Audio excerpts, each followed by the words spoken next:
घर की सब्जी रोटी वाली। चंडीगढ़ शहर के पंचकूला में एक बहुत बड़ा घर था। उस घर में रहती थी शांति देवी, जो पूरे मोहल्ले में अपने कड़क स्वभाव के लिए मशहूर थी। उनके 2 बेटे थे, आकाश और सुरेश। आकाश की शादी शहर की पढ़ी लिखी मॉडर्न लड़की निधि से हुई थी। वहीं सुरेश की शादी कुछ महीनों पहले ही गांव की सीधी सादी लड़की स्वाति से हुई थी। स्वाति ज्यादा पढ़ी लिखी नहीं थी, लेकिन दिल की बहुत साफ थी। शादी के बाद स्वाति के ससुराल में पहली सुबह थी। वो उस रोज सुबह के 5 बजे ही उठ गई। उसने चुपचाप रसोई साफ की और खाना बनाने की तैयारी करने लगी। थोड़ी देर बाद रसोई से तड़के की खुशबू पूरे घर में फैलने लगी। उससे शांति देवी की नींद खुल गई। वो गुस्से में रसोई में आई। बहू, इतनी सुबह क्या कर रही हो? माँ जी, सोचा सबके लिए नाश्ता बना दूं। तुम्हें किसने कहा? यहाँ नौकरानी है, तुम्हें ये सब करने की कोई जरूरत नहीं है। अगर पड़ोस की विमला ने अपनी खिड़की से देख लिया ना, तो सबको जाकर बताएगी कि मैं कितनी जालिम हूँ। पहले दिन ही बहू को काम पर लगा दिया, और हमारे यहाँ नौकरानी ही ये सब काम करती है। लेकिन माँ जी, भले ही बाकी सब काम के लिए नौकरानी रख लो, लेकिन घर की रसोई तो घर की बहुओं के हाथ में ही अच्छी लगती है। चुप कर, अब तू मुझे सिखाएगी क्या? इतना सुनते ही पीछे खड़ी निधि हंस पड़ी। माँ जी देखिए ना, बिल्कुल गांव वाली आते हैं इसकी। इसीलिए कहा था मेरी मासी की बेटी ही देवर जी के लिए ठीक रहती। शादी के पहले दिन ही उनका ऐसा व्यवहार देखकर उसे बड़ा अजीब लगा। लेकिन माँ जी, अब जो खाना बना दिया है उसका क्या करना है? अब ले आ, बना दिया है तो उसे बर्बाद तो नहीं कर सकते। फिर कुछ देर बाद स्वाति ने गरम गरम आलू की सब्जी और फूली फूली पूड़ियां बनाकर टेबल पर रख दी। अरे वाह, आज तो खाना बहुत स्वादिष्ट है। हाँ माँ, आज सब्जी का स्वाद अलग है। हाँ, आज का खाना छोटी बहू ने बनाया है। अच्छा, फिर तो रोज इसी से बनवाइए। इसी बहाने हमें भी अच्छा खाना खाने को मिलेगा। ये सुनकर निधि का चेहरा उतर गया। कुछ देर बाद वो कमरे में जाकर गुस्से में बोली, ये गांव वाली लड़की खुद को क्या समझती है? अरे तुम क्यों परेशान हो? आज तुम बड़ी उसकी तारीफ कर रहे थे। अरे खाना अच्छा बनाया तो तारीफ तो होगी ही ना। अच्छा, अब हमें काम पर जाने में देरी हो रही है, अब हम चलते हैं। ऐसा कहकर वो काम पर चले गए। स्वाति के हाथों का बना खाना सबको बड़ा पसंद आया था, कहीं न कहीं शांति देवी को भी, क्योंकि बड़ी बहू खाने के पास जाती नहीं थी और सारा खाना शीला ही बनाती थी। लेकिन वो और भी कई घरों में काम करती थी, जिस कारण वो जल्दी जल्दी खाना बनाकर जाती थी, जो कि इतना टेस्टी नहीं होता था। ऐसे ही कुछ दिन बीत गए। फिर एक रोज, मेम साहब, मैं 3 दिन के लिए अपने गांव जा रही हूँ। वो मेरी चाची की बेटी की शादी है ना, इसीलिए तो मैं अगले 3 दिन छुट्टी पर रहेंगी। क्या? तो फिर यहाँ हमारे लिए खाना कौन बनाएगा? माँ जी, आप फिक्र मत कीजिए, मैं हूं ना, मैं ये सब संभाल लूंगी। फिर दोपहर को जब स्वाति ने कढ़ाई में मिक्स सब्जी बनाई तो उसकी खुशबू बाहर तक फैल गई। पड़ोस की कमला चाची खिड़की से झांकते हुए बोली, अरे शांति, क्या बना रही हो? बड़ी खुशबू आ रही है। ये हमारी छोटी बहू बना रही है। खाना बनाने में तो उसका जवाब नहीं, खाने से पहले उसकी खुशबू से ही मन खुश हो जाता है। अच्छा, फिर तो मैं भी आती हूँ उसके हाथ की बनी रोटी सब्जी खाने। हाँ हाँ, आ जाना। फिर कुछ देर बाद कमला उनके घर आ गई। उन्होंने खाना चखा और बोली, अरे वाह, ऐसी सब्जी तो मैंने सालों बाद खाई है, और रोटी कितनी नरम है, इसका तो जवाब ही नहीं है। अब तो घर वालों के साथ साथ बाहर वाले भी उसके हाथ के बने खाने की तारीफ करने लगे। ये देख जेठानी को और भी ज्यादा गुस्सा आया और शाम को निधि ने गुस्से में शांति देवी से कहा, माँ जी, अगर छोटी बहू ये सब कुछ करेगी तो लोग मुझे क्या समझेंगे? सबके सब तो मुझे 1 नंबर का निकम्मा समझेंगे कि बड़ी बहू को तो खाना बनाना आता ही नहीं होगा, इसीलिए शाम का खाना मैं बनाऊंगी। हाँ, तो इसमें मुझे कोई प्रॉब्लम नहीं है। मेरी तो मेड गई हुई है, तब तक तुम लोगों को ही मैनेज करना है। अब तो जैसे उसे परमिशन मिल गई हो, अब वो शाम को किचन में गई और खाना बनाने लगी। दीदी, मैं मदद कर दूं? नहीं, तुम्हारी जरूरत नहीं है, मैं अकेले बना लूंगी। नहीं तो पता चला मेरा सारा क्रेडिट तुम ले जाओगी। अब निधि ने जल्दी जल्दी खाना बनाया, लेकिन सब्जी में नमक ज्यादा हो गया। जब सब खाने बैठे तो आकाश बोला, आज सब्जी बहुत नमकीन है, इसे किसने बनाया? और रोटी भी कितनी कड़क बनी है। तो खुद बना लेते, एक तो बना कर दे रही हूँ, ऊपर से मुझे तुम ऐसे बोल रहे हो। इतना शौक है अच्छा खाना खाने का तो फिर तुम खुद ही बना लो। अब टेबल पर सन्नाटा छा गया। एक तो बनाओ, ऊपर से तुम लोगों की बातें भी सुनो। अब जैसे तैसे उन सब ने वो खाना खाया। अब सुबह का खाना स्वाति बहू तुम ही बनाना, तुम्हारी रोटी और सब्जी कम से कम चबा तो सकते हैं। फिर अगली सुबह स्वाति ने जल्दी जल्दी सबके लिए कटहल की सब्जी और गरम रोटियां बना दी। उस वक्त सबने उसकी खूब तारीफ की। ऐसे दिन बीतने लगे। कुछ महीनों बाद अचानक दोनों भाइयों का बिजनेस घाटे में चला गया और अब उनके घर की आर्थिक हालत खराब होने लगी। उन्होंने अब शीला को भी काम से निकाल दिया और अब घर का सारा काम बहुओं को ही करना था। लेकिन अब ये सब काम करके निधि परेशान हो गई। मैं इतना काम कैसे करूं? दीदी चिंता मत करो, आप थक गई हैं तो मैं कर लूंगी। निधि पहली बार चुप हो गई। जिस लड़की को वो कम समझती थी वही आज घर को संभाल रही थी। पहले जिस घर में नौकर चाकर काम करते थे, अब वही घर सादगी से चल रहा था। शांति देवी अक्सर चिंतित रहती थी। एक शाम, कुछ समझ में नहीं आ रहा है क्या होगा, दुकान का काम कैसे चलेगा, दुकान दिन पर दिन कर्जे में डूबती जा रही है। हाँ माँ, अब तो हमें घर खर्च निकालने तक की भी मुश्किल होने लगी है। पिछले 2 महीनों से हमने बिजली का बिल तक नहीं भरा है। छोटे घबरा मत, कोई ना कोई रास्ता निकल ही जाएगा। कुछ समझ नहीं आ रहा अब क्या होगा, दुकान का काम कैसे चलेगा, दुकान दिन पर दिन कर्जे में डूबती जा रही है। निधि अब चुप थी। उसे पहली बार समझ आ रहा था कि पैसे की कीमत क्या होती है। उधर स्वाति रसोई में चुपचाप सब्जी बना रही थी। कढ़ाई में जब उसने जीरा डाला तो खुशबू पूरे घर में फैल गई। लगता है आज फिर स्वाति ने कमाल कर दिया। उस दिन स्वाति ने दाल मखनी की सब्जी और गरम गरम रोटियां बनाई थी। उसकी खुशबू इतनी अच्छी थी कि पड़ोस की कमला चाची फिर उनके घर की ओर खिंची आई। अरे शांति, आज तो फिर से वही खुशबू आ रही है। ये तो हमारी छोटी बहू का कमाल है। अब कमला भी उनके साथ खाना खाने बैठ गई। वाह वाह वाह, ऐसा स्वाद तो आजकल होटल में भी नहीं मिलता। स्वाति बेटी, तुम घर का खाना क्यों नहीं भेज देती? ये सुनकर सब लोग चौंक गए। मतलब? अरे बेटा, शहर में कितने लोग हैं जिन्हें घर का खाना नहीं मिलता। अगर स्वाति टिफिन बना कर दे तो सब खरीदेंगे। इसके हाथ की सब्जी रोटी भी बड़ी टेस्टी होती है। कमला आंटी की बात सुनकर बाकी सब लोग एक दूसरे को देखने लगे।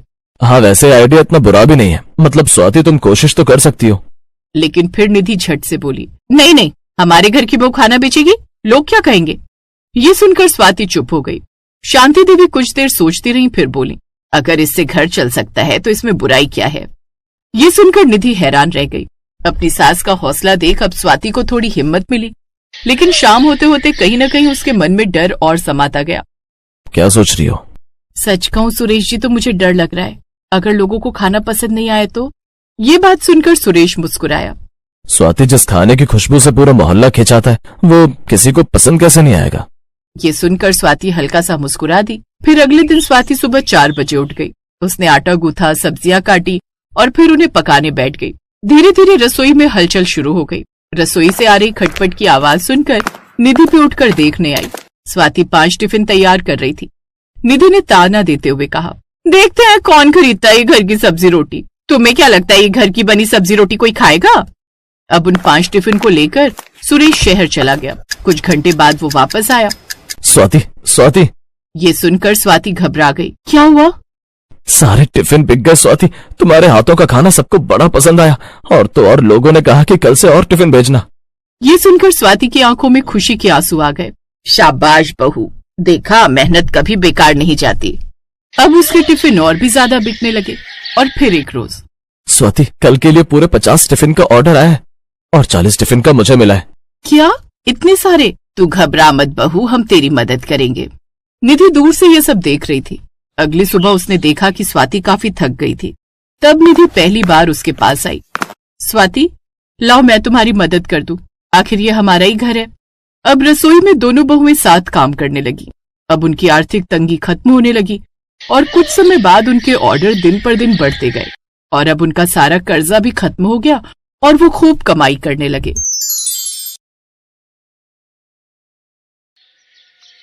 अरे नीरज भाई, कैसे हो? बस भाई ठीक हूँ। आज कैसे इतने दिन बाद ठेले पर आना हुआ? बस भाई, कुछ दिनों के लिए बच्चों को लेकर गांव चला गया था और कल ही आया था। और आज बच्चों ने बोलकर भेजा है कि शाम को घर आते वक्त मैं उनके लिए तुम्हारे तवा चिकन और रोटी लेकर आऊं। भाई, बड़े दिन हो गए तुम्हारे हाथ का खाए हुए। क्यों नहीं भाई, जरूर लेकर जाओ। कितनी प्लेट पैक करनी है? 3 प्लेट पैक कर दो नीरज भाई बस। और फिर नीरज 3 प्लेट तवा चिकन रुमाली रोटी पैक कर देता है, जिसे लेकर वो आदमी घर चला जाता है। पाल चौक पर 2 ठेले लगते थे। नीरज चिकन और रुमाली रोटी बेचता था और गौरव कबाब और चिकन सूप बनाकर बेचता था। नीरज के ठेले पर भीड़ लगी रहती थी और गौरव के ठेले पर बहुत कम लोग कबाब और सूप पीने आते थे। और जो लोग थोड़े बहुत खाकर भी जाते, उनके पेट में दर्द शुरू हो जाता, जिससे उसकी बिक्री बहुत कम होती थी। फिर एक दिन गौरव मन ही मन सोचने लगता है, ऐसा क्या है इसकी तवा चिकन और रुमाली रोटी में जो सब लोग इसके यहीं पर खाना पसंद करते हैं? और सिंपल सी तवा चिकन और रुमाली रोटी तो होती है इसकी, वो भी बिना बटर लगी हुई, और लोग फिर भी इसके ठेले पर जाना पसंद करते हैं। और एक मैं कबाब में कितना भी बटर लगा लूं, कितना भी अच्छे से सूप बना लूं, लेकिन लोग फिर भी मुझे गालियां ही सुना कर जाते हैं। कुछ तो राज है इसकी तवा चिकन रुमाली रोटी में और मुझे वो पता लगाना ही होगा। और ऐसे ही नीरज का ठेला अच्छा चलता रहा और गौरव का काम ठप होता चला गया। ये देखकर गौरव अंदर ही अंदर उससे जलने लगा। और फिर एक दिन नीरज किसी काम से कहीं गया हुआ था, तो उस रोज वो अपनी पत्नी सरगी को ठेले पर बिठाकर चला गया। शाम को नीरज को लौटने में देर हो गई। हे भगवान, ये ग्राहक आने शुरू भी हो गए और नीरज अभी तक आए नहीं, और मैं उनके आने से पहले किसी को तवा चिकन रुमाली रोटी भी नहीं दे सकती, क्योंकि उन्होंने मुझे कुछ भी सामान बेचने से मना किया हुआ है। सरगी को देखकर गौरव समझ रहा था कि कुछ न कुछ बात तो है जो सरगी के चेहरे पर इतनी चिंता है, और फिर गौरव उस पर लगातार नजर रखता गया। थोड़ी देर बाद ही नीरज हाथ में एक काले रंग की पन्नी लेकर लौटा और सरगी के कान में कुछ कहकर उसको वो काला पानी दे देता है। और सरगी नीरज से कहती है, इतनी देर कहाँ लगा दीजिए, ग्राहक आ गए, वो कब से आपका इंतजार कर रहे थे और आपने मुझे उन्हें सामान देने से भी मना किया था। ये बातें करने का समय नहीं है सरगी, अब इस पिन्नी से ये जादुई पाउडर निकालकर इस तवा चिकन में डाल दो। सरगी जल्दी से काली पन्नी खोलती है और उसके अंदर जो पाउडर होते हैं उसको चिकन में डाल देती है और फिर सबको देना शुरू करती है। एक तो मैं यहाँ अकेली थी, ऊपर से ग्राहकों की भीड़ और फिर गौरव की गंदी नजर। लेकिन तुम जानती हो ना कि अगर मैं नहीं जाता तो हमारी ग्राहकी कम हो जाती। जो भी कमाल है इस पाउडर का, अब इस बारे में किसी से कुछ नहीं कहना। और ऐसे ही धीरे धीरे समय गुजरता गया और उनकी खूब अच्छी आमदनी होने लगी, जिससे वो लोग झोपड़ी से पक्के मकान में आ गए। लेकिन उनका ये राज किसी को पता नहीं था कि कुछ ही साल में उनकी आमदनी इतनी अच्छी कैसे हो गई। अरे सुनिए, अब आप जल्दी जाइए और वो जादुई पाउडर ले आइए, ग्राहकों के आने का समय हो गया है। उस रोज भी नीरज पाउडर लेने चला जाता है। दरअसल वो एक जादुई पाउडर उस तवा चिकन में डालता था, जिससे उसकी खुशबू दूर दूर तक जाती थी और उसका स्वाद लाजवाब हो जाता। लेकिन उस रोज गौरव उसका पीछा करने लगता है। आज तो मैं इसका राज पता लगा कर ही रहूंगा। यही वो समय है जब नीरज रोज कहीं जाता है और फिर लौटकर सरगी के हाथ में कोई काली पन्नी लाकर देता है। फिर गौरव नीरज का पीछा करता हुआ उसके पीछे पीछे चल पड़ता है, पर नीरज गौरव के हाथ नहीं आ पाता और नीरज गौरव से काफी आगे निकल जाता है, जिससे गौरव थककर बीच रास्ते में ही अपने ठेले पर आकर खड़ा हो जाता है। कुछ देर बाद नीरज फिर एक काली पन्नी लेकर आता है और सरगी को तवा चिकन में जादुई पाउडर डालने को कहता है। लेकिन दूर खड़ा गौरव उस रोज ये सब देख लेता है। अच्छा, तो ये बात है, अब तो रात में इसका ये जादुई पाउडर चुरा कर ही रहूंगा। सरगी को वो पाउडर छुपाते हुए गौरव देख लेता है और मौका मिलते ही वो ये पाउडर चुरा लेता है। और अगले दिन वो अपने कबाब और सूप में वो जादुई पाउडर मिलाकर लाता है और मन ही मन बड़ा खुश होता है। आज देखता हूँ कैसे मेरे कबाब नहीं बिकते। आज तो सारे के सारे कबाब और सूप बेच कर रहूंगा। लेकिन गौरव के कबाब में जादुई पाउडर डालने से भी ऐसा कोई जादू नहीं हुआ जिससे उसके ठेले पर ग्राहक आए और उसकी बिक्री हो। 2-4 ग्राहक आए भी तो वो भी नाराज हो गए। अरे ये क्या, तेरे कबाब खाती मेरे मुंह में झाग कैसे निकलने लगा? अरे ये तो सब बेकार है। छी, कितना बेस्वाद है, कितना बेकार है ये तो। मैं तो कहता हूँ मारो इसे, अरे मारो, न जाने क्या मिलाकर हमें खिला रहा है ये। अब गौरव बुरी तरह से डर गया। ग्राहक उसे चप्पलों से मारने लगे। मुझे छोड़ो, नहीं, छोड़ो मुझे, छोड़ो। अब उसका ठेला हमेशा के लिए बंद हो गया और गौरव को अब और भी ज्यादा गुस्सा आने लगा नीरज पर। एक दिन वो नीरज के घर जाता है। अरे भाई नीरज, एक बात तो बता यार, ऐसा क्या मिलाता है तू अपने तवा चिकन रुमाली रोटी में जो लोग मेरे ठेले पर नहीं आते, तेरे ही ठेले पर आते हैं? और मैं कितना भी अच्छे कबाब बना लूं तब भी लोग मुझे खरी खोटी ही सुनाकर चले जाते हैं। कौन सा काला जादू करता है तू जो लोग तेरे ही ठेले पर आते हैं? मेरा तो काम धंधा सब बंद हो गया, मुझ पर तो पैसे का अकाल पड़ गया। मेरे बीवी बच्चों के तो भूख के मारे मरने की नौबत आ गई रे। जो पैसे थे वो सब खत्म हो गए। जी तो चाह रहा है अपने परिवार के साथ कूद कर आत्महत्या कर लूं। अरे नहीं, ऐसा मत बोल गौरव भाई। अरे ये तो अपने अपने हाथों का स्वाद है। अब लोगों को मेरे हाथों का स्वाद अच्छा लगता है तो बस वही बात है। और ये मरने वाली बातें मत करो। सरगी, इसको अंदर से कुछ पैसे लाकर दे दो, ये राशन भरवा लेगा। और हाँ, तुम भी थोड़ी और मेहनत करो, क्या पता तुम्हारा काम धंधा भी अच्छा चल पड़े। लेकिन आपने तो कोई जादू के बारे में कहा ना, कोई जादू नहीं है, तुम बेकार की बहस मत करो। और इतना सुनकर गौरव अपने घर आ जाता है और फिर मन ही मन कहता है, कोई ना कोई तो जादू है इस नीरज के पास, लेकिन ये अब भी मुझे कुछ नहीं बता रहा। ये रोज कहीं ना कहीं पर जाता है, लेकिन कुछ दूर जंगल में जाने के बाद न जाने कहाँ ओझल हो जाता है और फिर काली पिन्नी लेकर आता है। लेकिन जब मैंने वो जादुई पाउडर डाला था तब तो मेरे कबाब और भी बेकार हो गए थे। आखिर ऐसा क्यों हुआ? कोई ना कोई राज तो छिपा है इन सब के पीछे। उस रोज गौरव सुबह से ही उसकी ताक में बैठा था और वो उसका पीछा करते करते उस जंगल तक पहुंच गया।